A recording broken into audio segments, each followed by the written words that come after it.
At her baby shower, my daughter told me, "You'll embarrass me. Please leave early." So I did, and took the nursery fund I had saved since she was 14. She cried when the truth came out. I arrived early in the afternoon, carrying a small vintage music box I had bought at an antique shop, hoping to leave something enduring for my granddaughter, the one my daughter had never introduced me to, the one she had been so careful to keep hidden.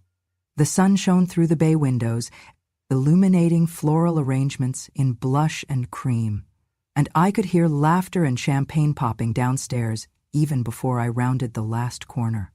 My heart ached to just stand in that room, that perfect, curated room filled with people who pretended I did not exist. They had positioned me in a corner, wrapped in a shawl that mismatched their neutral palette, and as soon as I entered, the stylist, someone I did not recognize, sighed and asked me to step back where I belonged. I froze in place, realizing that even the color palette was curated to keep me invisible, as though I were a wardrobe sample, not a woman.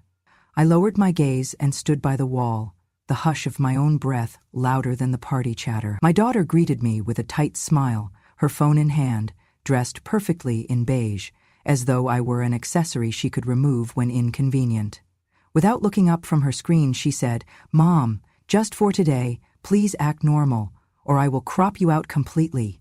Her voice had no warmth, not even a tremor for my feelings. A buzz of laughter rippled through the guests, polite but sharp like the snap of a twig breaking. I thought I might dissolve into silence, but I stood still, clutching the music box. The host, my former friend, introduced me in passing as our guest of honor, though I was clearly moved into the background immediately after. A photographer snapped a family portrait with me on the edge, chair half empty, the frame tight to eliminate my presence. The photographer said, "Perfect, that is exactly the shot we want." A breath of relief, when I thought I might slip back into the shadows. Then a guest turned and whispered to another while eyeing me, "Who is that old lady in the corner?" The woman's eyebrows lifted. My daughter turned, lips curling into a faint, humorless smile as she replied, "She is a helper, she is not family." The words hung in the air, heavier than any insult I had carried in decades. My knees felt weak. I remember the harsh glare of the chandelier, how the glare lit the angled lines between us, how the music stopped for a moment, and I saw the cogs in the event's perfection shift around me to exclude me entirely. I stepped away, so slowly that no one noticed, until I was halfway out, and then they did not bother to stop me. It was as though I were a wet leaf drifting out of a storm, unnoticed, unremarked, entitled to nothing. No one followed, no one asked if I was still welcome. When I reached the foyer, my shoulder wet with silent tears, I turned back once, toward the door of the party, toward the laughter, the lighting, the curated perfection. It felt like being inside someone else's dream I no longer fit into. I felt as though I had already voted myself out of this life, and each step toward the door was a funeral for the past.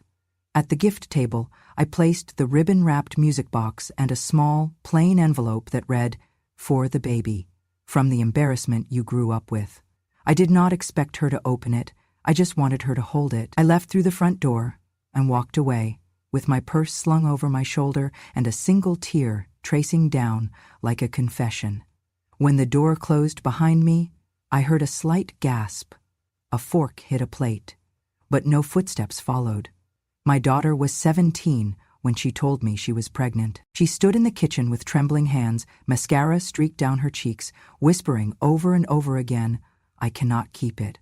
I'll lose everything." She had dreams of college, of moving to New York City, of becoming someone more than just another girl who got stuck. I listened. I always listened. But there was something in me, something ancient and maternal, that ached to preserve the life she carried. I told her she had options, not just the ones her classmates whispered about, or the ones that seemed easy. She cried in my arms that night, and I held her the way I had when she was 5 and afraid of thunderstorms. For a moment, I thought we had found our way through it. But the next morning, she packed a bag and left without telling me. A friend called to say she had gone to a clinic in another state.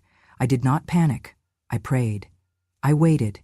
And when she returned, pale and quiet, I said only this: "Whatever you did, You are still mine." 2 weeks later, I found the ultrasound photo crumpled in the trash, with the date marked on the corner. It was not hers. She had never gone through with the procedure.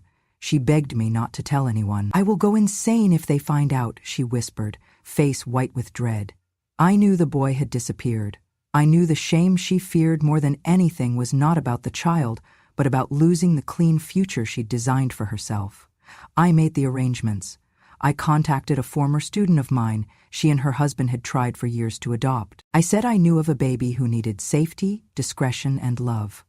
When the time came, I took my daughter to a quiet birthing center far from our town. I was there for the entire labor. She did not look at the baby.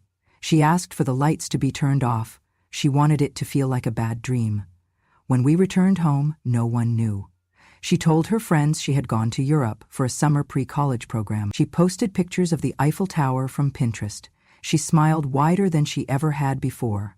And I buried that year inside me like a second heartbeat. Years passed. She thrived. She was accepted into NYU. She studied marketing. She built a persona of strength, independence, and resilience. I was proud, even when she stopped returning my calls. I made excuses for her busyness, for her distracted voice on the holidays. When she unfollowed me on social media, I thought it must have been a mistake.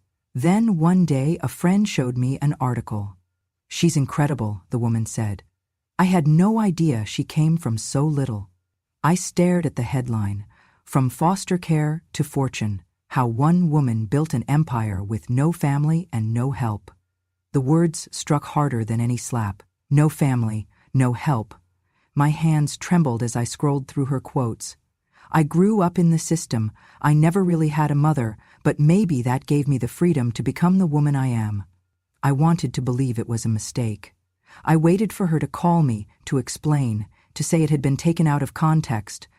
But the silence stretched for months. A silence so loud it became a wall I could not climb. I left voicemails, I wrote emails, I sent birthday cards to addresses that were never acknowledged. And still I stayed quiet.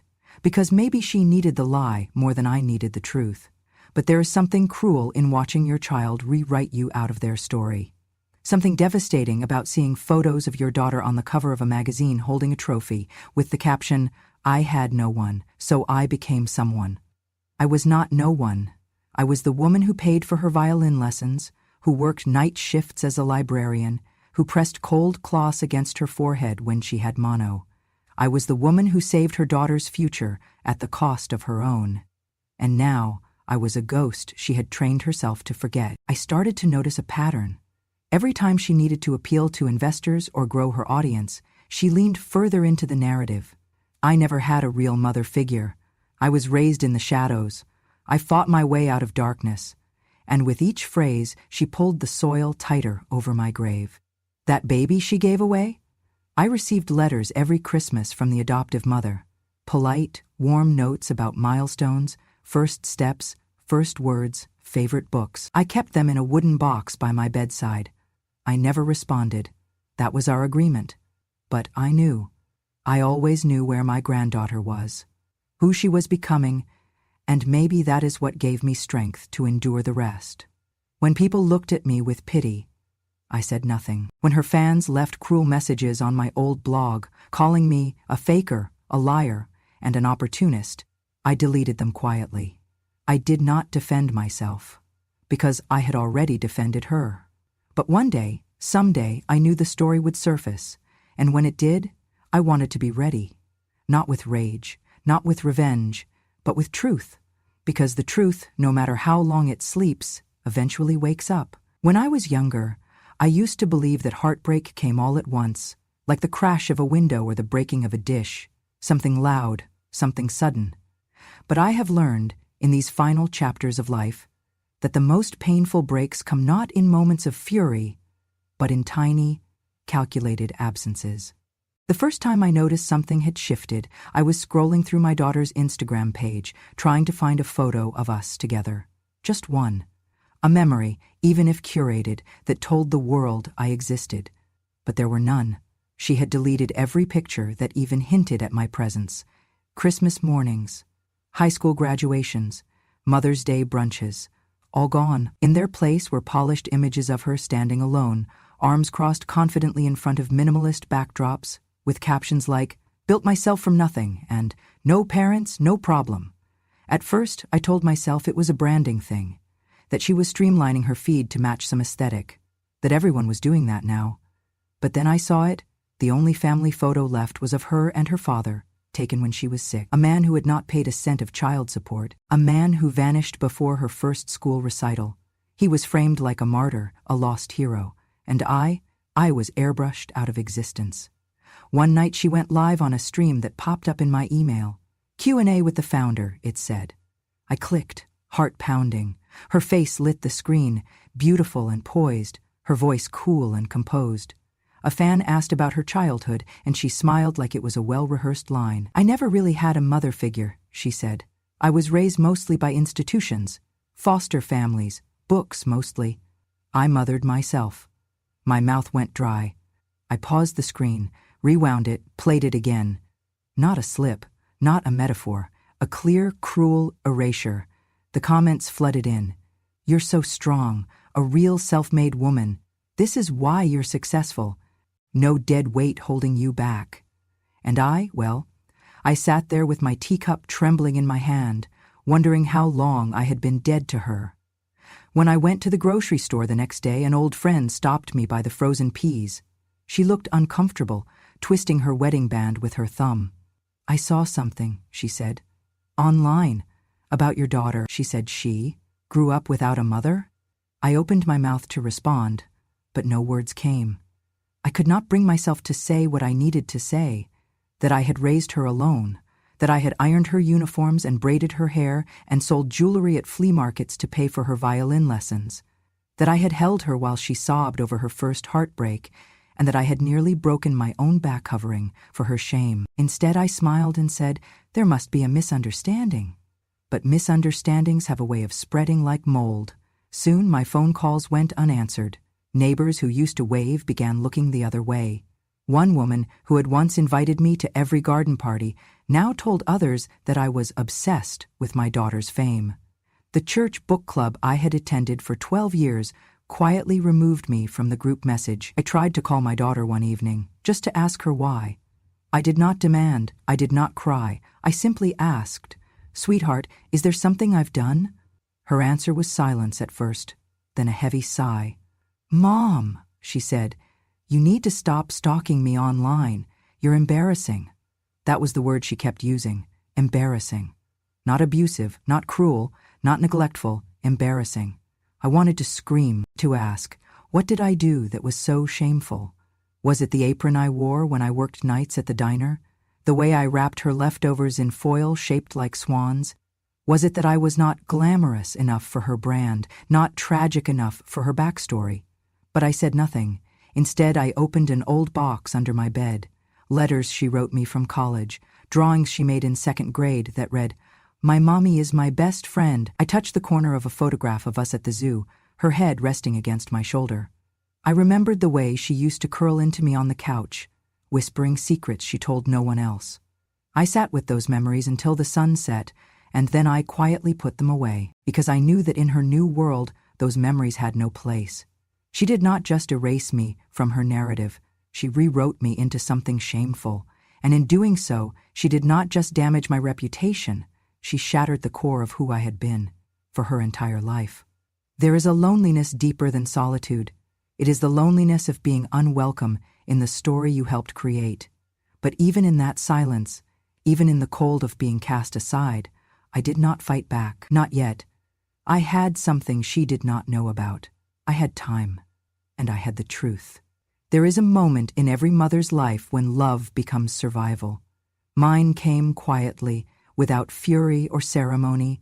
I did not scream, I did not throw plates. I simply stood at the edge of my daughter's story and realized if she could erase me, then I could also choose who remembered me.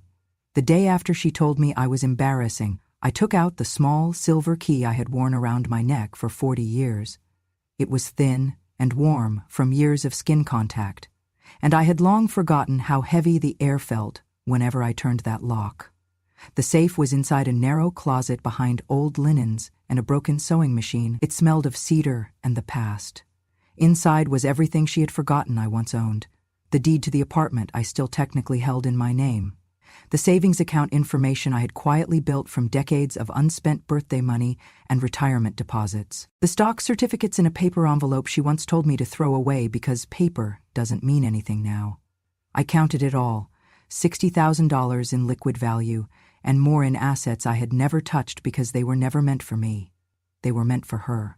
Or at least, the version of her I had believed in. And tucked beneath them all was a blue envelope with her name on it. In my handwriting. For the baby, it said. The one you'll have when you're ready. I had started it when she turned 14, after she told me she wanted to be a mother someday. Every year I added a little more. Birthday money I never gave. Bonds from her grandparents. Even the bracelet I wore the day she was born. I stared at that envelope for a long time. Then I put it back into a different folder with a different name. The next morning, I called the one person I knew would answer without judgment. Her name was Erin. She was the daughter of the woman who adopted my granddaughter, the child my daughter had once carried at 17. Erin was in her 30s now, a schoolteacher, gentle and brilliant, with a heart too large for her salary. She used to visit during summers and read aloud to me. She once told me, when I was in the hospital for pneumonia, "If I had a grandma like you, I'd never let you be lonely." I remembered that. And I remembered kindness. When I called, she picked up on the first ring. "Hello, Erin," I said, voice steadier than I expected. "I have something I'd like to give you. It was meant for someone else, but I think you'll know what to do with it." She did not ask questions. She just said, "I'll come by this weekend." Before she arrived, I went to the bank. I revoked my daughter's name from every shared document. I canceled the trust fund transfer scheduled to unlock on the child's birth. I changed beneficiaries. I set up new passwords. I called the lawyer who helped draft my will and told him to update everything immediately. He hesitated. "Your daughter will contest it." "She's been contesting my existence for years," I said. "Let her try." He did not argue. I moved the nursery fund, the one I started saving when my daughter was still in high school, into a new account under Erin's name. I added a note to the transaction, "For a real daughter, one who sees me." I thought I would feel guilt. I did not. When Erin came over that weekend, I handed her a box. Inside were the documents, the blue envelope, and a photo of my daughter at 17, holding her infant daughter for the first and only time. "She may not know where she came from," I said, "but you do. Make sure she never forgets who protected her." Erin hugged me, tight and tearful. "I'll use this for her college. Or therapy, maybe both." We laughed, but it broke something open inside me. Not grief, not even anger, just release. On the morning of the baby shower, the same one where my daughter pushed me out of the frame and into the shadows, the transfer was complete. By the time the first mimosa was poured, every dollar I had ever saved for her was in someone else's hands. I watched the live stream for 5 minutes, enough to see the glitter balloons, the overpriced decorations, the fake affection. She smiled into the camera and said, "This baby is my legacy." I turned it off before I threw up. Because if legacy meant dishonesty, then I would rather be forgotten. But I knew something she didn't. Legacies are not built on stories we tell the world. They are built on who stands by us when no one is watching. The morning after the baby shower, I woke up expecting silence. That had become our rhythm. Wounds left unacknowledged, phone lines quiet, air thick with unsaid things. But instead my phone buzzed at 6:04 a.m. It was a message from her. No greeting, no apology, just a single line that cut through bone like frostbite. "Please don't show up again. I'm trying to build a life without shame." I stared at the screen for a long time, not because I was surprised, but because I had not expected her to spell it out so plainly. Shame. That was what I had become to her. Not a mother, not a sacrifice, not a foundation she once stood on, just shame in a cardigan. I didn't reply. What was there to say? She had finally said out loud what she'd been showing for years. Around noon that day, I received a call from an old colleague. Margaret, we had taught together once upon a time. She had retired to Arizona and kept up with me only through the occasional postcard or forwarded meme. But today her voice was shaken. "Anne," she said, I wasn't going to get involved, but I think you should hear this. She sent me an audio file. Apparently, someone at the baby shower, someone I didn't know, had been recording on their phone and accidentally captured a conversation between my daughter and one of her friends near the hallway. I sat down in the kitchen, turned the volume up and pressed play. Her voice was unmistakable, cool, professional, like always, but this time, laced with something darker. She's not even a real person to me anymore, she was saying. She's just a weight I've carried. There was a laugh, soft, uncomfortable. Then, I wish that woman would just die quietly and let me live my truth. The clip ended with the clink of champagne glasses. I didn't cry. I didn't scream. I sat there in the same kitchen where I had once peeled apples for her school lunches, where I had bandaged her scraped knees and taught her to say please and thank you, where I had once read college brochures aloud to her and saved every penny to help her leave. And now I was a ghost she wished would vanish without sound. I replayed the clip once, then again. Not out of disbelief, but because I wanted to memorize it. Then I saved it. Not because I needed revenge, but because truth, when silenced too long, becomes evidence. That evening, I made myself a small bowl of soup and watched the light fade outside the window. I thought of all the versions of her I had known. The little girl who once held my hand too tightly in crowds. The teenager who wept over a baby she wasn't ready for.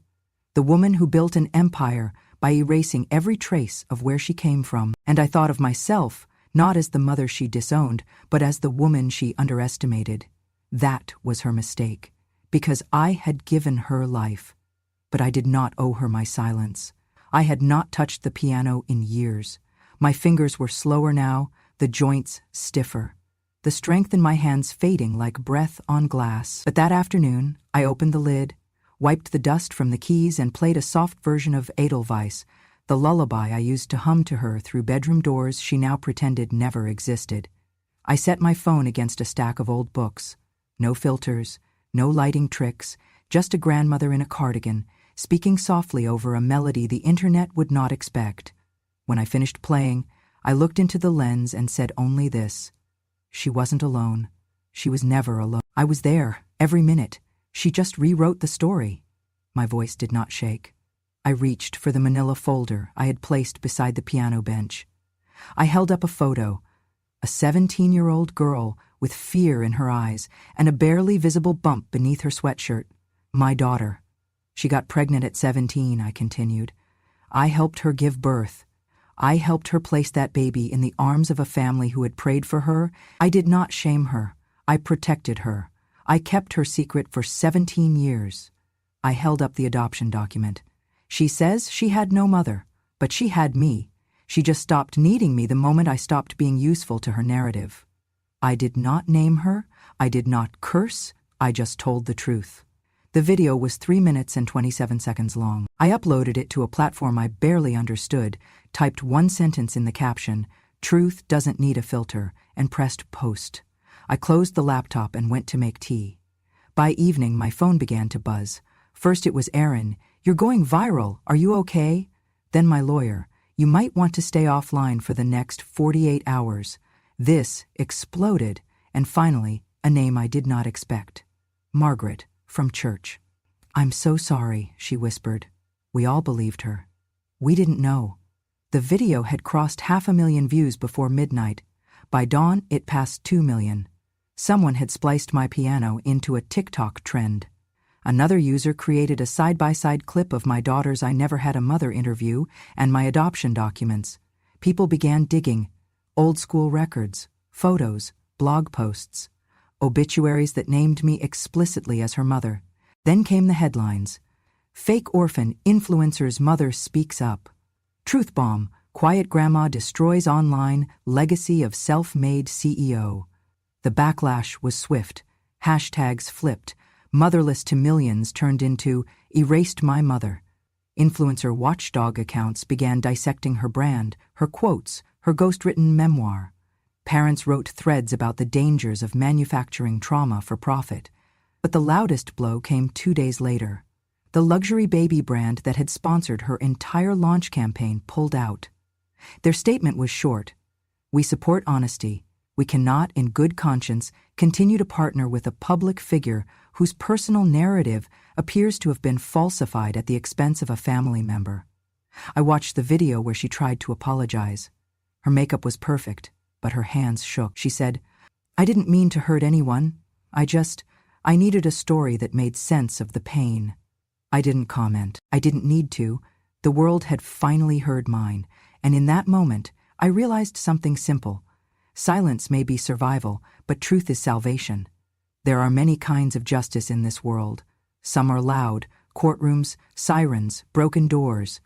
And some are slow, quiet, the kind that arrives in inboxes and headlines, the kind that looks like dignity, returned inch by inch. I didn't watch her downfall live. I didn't need to. The notifications came to me like wind chimes in a storm, soft but relentless. First came the corporate collapse. A major brand, a diaper company whose slogan was ironically built on trust, announced it was severing all ties with her. "We regret the oversight," they wrote. "Integrity must always come before image." Others followed.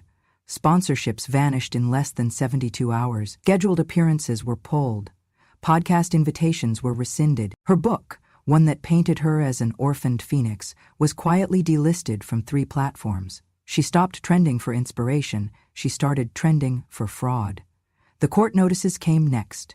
Turns out, several of her statements had been used to secure partnerships based on the unique emotional weight of her orphaned entrepreneur persona. Brands invested on that premise.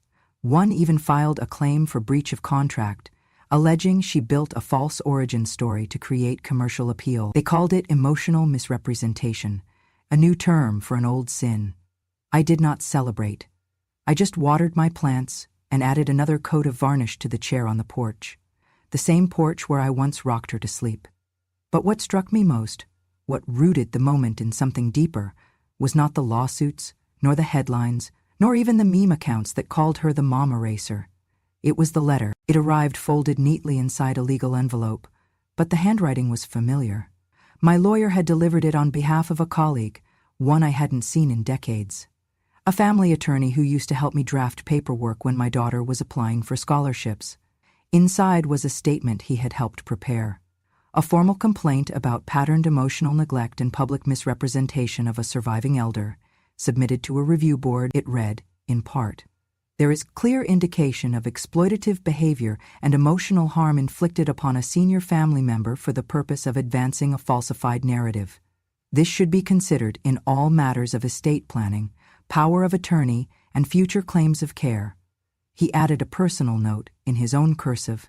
"Anne, I remember the sacrifices. So do others. Let her live with what she's made." And that was enough. Still, the final blow came not from a lawyer. It came from her. In a live stream that lasted less than 15 minutes, she appeared barefaced, eyes red, voice shaking. Her usual backdrops were gone. No white walls, no candles, no branding. Just her. "I know I've lost everything," she began, "and maybe that's what I deserve." She paused, swallowed.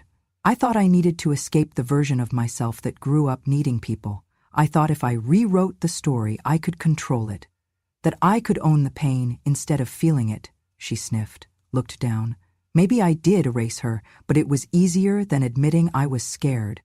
The comment section, once filled with praise, was now a battlefield. Words like manipulative, disgusting, and "you used your mom as a prop you never credited" flashed across the screen. When she finished speaking, she reached to turn off the camera. Her last words were barely a whisper. "I was just so afraid of not being enough." And then the screen went black. Within hours, the platform suspended her account. Terms like deceptive identity use and fraudulent persona were mentioned. Her apology video was taken down for policy violations. It lived only in downloaded fragments, stitched into reaction clips from strangers who had once idolized her. She didn't fight it. There were no countersuits, no denials, only silence. A silence I knew well. But unlike hers, mine had never been built on fear. Mine had been built on memory. And memory, when protected long enough, becomes something stronger than justice. It becomes proof. I didn't move far. Just enough. My new apartment was modest. 1 bedroom, a small kitchen, windows that opened out onto a quiet lake where ducks floated like punctuation marks in the water. The air smelled like honeysuckle and early forgiveness. It was enough. No one here asked who I used to be, and no one tried to erase me. The first thing I unpacked was my piano. It had been tuned twice in the past 20 years, but the keys still remembered me. Their touch was gentler now, like they too had been waiting for a second chance. I put up a sign at the library and the pharmacy, "Free piano lessons for seniors and children who feel left behind." That's what I wrote, nothing else. At first, only one person came, a boy with a stutter and a worn-out backpack. He sat beside me on the bench, barely touching the keys. "You don't have to be perfect," I told him, just honest. By the end of the month, there were 5 students. By spring, 10. The oldest was 73, the youngest, 8. Some came to play. Some came just to sit and not be alone. I taught them not just chords, but rhythm, resilience, the art of listening before pressing any key. We did not talk about fame. We did not talk about shame. Only music. One afternoon, after a lesson, I found an envelope on my doorstep. No stamp, just handwriting I recognized immediately, steady, slanted, with a looped G that tugged at memory. It was from Erin. Inside was a photo of her daughter, my granddaughter, 17 now, holding a certificate for a composition she had written for school.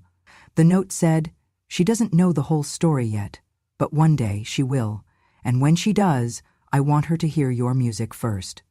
I sat for a long time, holding that photo. I had spent years thinking I had been erased, but legacies aren't deleted by silence. They're rewritten by kindness. A few weeks later, the girl in the photo came to visit. She was shy, polite. She called me Ms. Anne, until I told her she could call me anything she liked. She chose Grandma A. She touched the piano like it was sacred. We played a duet. At the end, she turned to me and asked, "Do you think people can change?" I didn't answer immediately. Instead, I said, "I think people can listen, and sometimes that's the first note." That summer, I received one final letter from my daughter. It was 3 sentences long. "I saw the video. I know what I did. I'm sorry I took your silence as absence." I folded it without reply. Forgiveness is a room you build slowly, and some doors take a long time to open. But I wasn't waiting anymore. I had a classroom to prepare, sheet music to print, a bench to share. One evening, as the sun dipped low behind the lake, I sat at the piano with the youngest of my students, a little girl with a quiet smile and hands that trembled with firsts. We played Edelweiss together. Her fingers slipped once, twice. I smiled. "Again," I said. She nodded. We played it again, and again. Outside, the world turned. Inside, the music held us both. I don't need the spotlight. I don't need revenge. I have something louder than outrage and softer than shame. I have sound. I have students. And I have a story. They tried to crop me out of their picture, so I painted my own. And in the final frame, it is not their faces you see.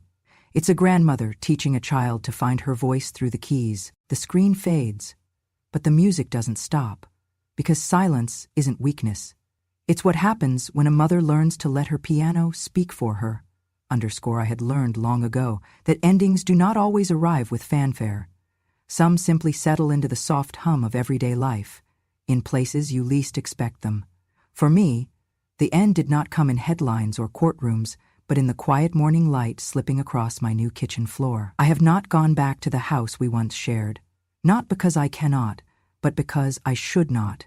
As long as it still belonged to the person who tried to erase me, it could never be home again. So I chose a different beginning, a small apartment by the lake, where the ducks drifted like punctuation on the water, and the breeze carried lilies instead of reminders. The move was simple.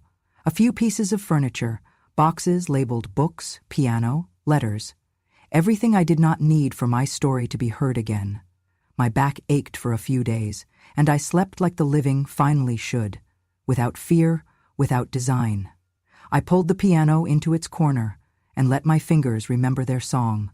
At first, the notes crackled, catching on rust and disuse. But the keys remembered me. and soon they sang again. The melody rose, soft and porous, as though the room itself had been waiting for it. One afternoon I found a red marker in my bag and 3 sheets of notepaper. I wrote, "Free piano lessons for those who feel forgotten and for those who need to remember, Anne A." I taped it to the supermarket door and the library entrance. I left extras at the community board, in the bakery, and then I waited. At first 1 person came, a teenage boy with near-empty batteries in his tablet and eyes that flickered like candlelight. He fumbled through a duet, barely audible, but he played. And then a second arrived, a woman nearly 80, knees weak with loss. She smiled when I said, "You are here," and though she said nothing, I knew I had told her something. She belonged here. By spring there were 5 students, each of them carried their own burdens. A widow whose husband had stopped talking before he died. A young girl orphaned at 12, studying piano 1 reluctant note at a time. A former factory worker whose fingers trembled with age but still pressed down on chords of memory. A mother learning respite, and a child whose home was too noisy and who came to me to find a moment of silence. We did not talk about the world. We only talked about music, how your heart retires when your hands forget, how 1 moment of sound, an honest, unfiltered chord, can reset how you feel about living. One day, Aaron's daughter appeared at my lesson. She was 17 now, carrying certificates for composition wins. I gave her chocolate chip cookies, then reluctantly let her sit at my piano. She played, not badly, but softly, as though she expected to break something if she pressed too hard. I watched her hold the notes, and then I said, "Don't ask questions, just play." She played for 15 minutes. It was enough. Later, Aaron wrote to me, "She doesn't know yet, but she will, and your music will be the first truth she learns about where she comes from." I tucked the message into my pocket like a lifeline. One evening, as the sun dipped low and the ducks glided across golden water, I received a letter from my daughter. No apology, just, "Thank you for telling the truth I could not say." I folded it carefully, without opening it further. I thought of the silence we shared and how different it was from what I had known. This was not avoidance. It was a recognition after years of being unrecognizable. I put the letter in a drawer beside my bed, alongside the newspaper clipping that had shattered her public persona. I did not want to reread it. The echoes were loud enough. I stared out the window at my students. The boy whose hands no longer shook. The widow humming softly when she learned Clair de Lune. The mother who brought her torn children for lessons. I listened not to their applause, but to the pause between their breaths, where healing lingered. I realized something important.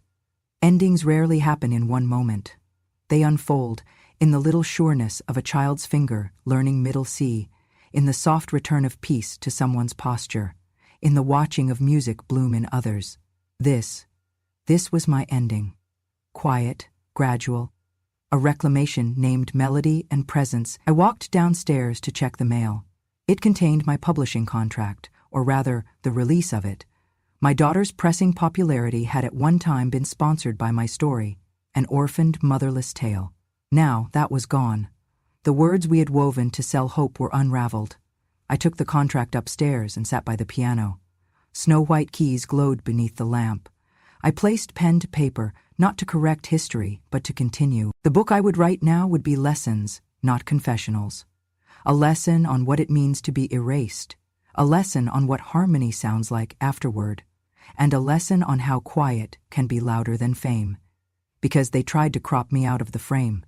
But I painted my own canvas, a grandmother teaching children to sing again, and the final image is not of me alone, but of all of us finding our voices. The page turns, the chords still hum, and I am finally home. If this story moved you, if it reminded you of a quiet woman in your life who is stronger than anyone ever knew, then you're not alone.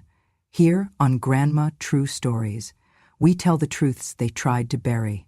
Stories of silence, sacrifice, and the quiet kind of justice that doesn't need to scream. If you believe that wisdom doesn't fade with age and that revenge has no expiration date, then subscribe, stay, listen, because when a grandmother speaks, the world finally hears. hit subscribe, turn on notifications, and come sit with me next Sunday. This is Grandma True Stories, where silence tells the loudest tales.